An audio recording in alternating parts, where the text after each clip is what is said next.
வணக்கம். மீடியா 24 தமிழ் செய்திகள் வாசிப்பது உங்கள் லலிதா ரவி.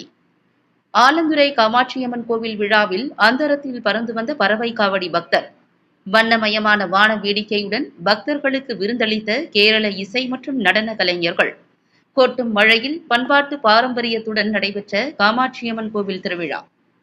கோவை மாவட்டம் கோவை மேற்கு தொடர்ச்சி மலை அருகே உள்ள ஆலந்துறை காமாட்சியம்மன் கோவில் திருவிழாவில் கொட்டும் மழையில் அக்னி சட்டி எடுத்தும் அலகு குத்தியும் கிரேனில் ஊர்வலமாக வந்து சுவாமி தரிசனம் செய்தனர். கோவை ஆலந்துறை காமாட்சியம்மன் கோவில் 97வது ஆண்டு திருவிழா நடைபெற்றது.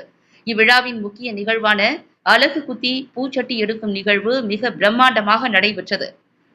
இதில் சுமார் 1000க்கும் மேற்பட்ட ஆண் பெண் பக்தர்கள் கலந்து கொண்டு பூச்சட்டி எடுத்து ஊர்வலமாக சென்று தங்களது நேர்த்திக்கடனை பூர்த்தி செய்தனர். மேலும் விழாவில் சிறப்பு அம்சமாக கிரேன் மூலம் தொங்கியபடி அலகு குத்தியும் பறவை காவடி எடுத்தும் பக்தர்கள் கொட்டும் மழையையும் பொருட்படுத்தாமல் வந்து காமாட்சியம்மனை தரிசனம் செய்தனர். மேலும் ஒவ்வொரு ஆண்டும் ஆலந்துறை சுற்றுவட்டார பகுதியிலேயே இந்த காமாட்சியம்மன் கோவிலில் நடைபெறும் விழாவானது மிகவும் பிரசித்தி பெற்ற விழாவாக கருதப்படும். மேலும் இவ்விழாவில் ஆலந்துறை மட்டுமல்லாது சுற்றுவட்டார பகுதி 18 ஊர் பொதுமக்களும் ஆயிரக்கணக்கான பக்தர்கள் கலந்து கொண்டனர். மேலும் விழாவில் சிறப்பம்சமாக ஜமாப் இசை, கேரளா செண்டை மேளம், கேரளா தெய்யம் ஆட்டம் என பக்தர்களுக்கு விருந்தாக அமைந்தது.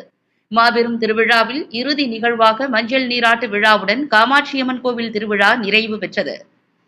மீடியா 24 தமிழ் செய்திகளுக்காக கோவையிலிருந்து தலைமைச் செய்தியாளர் அதிரடி காளிதாஸ்.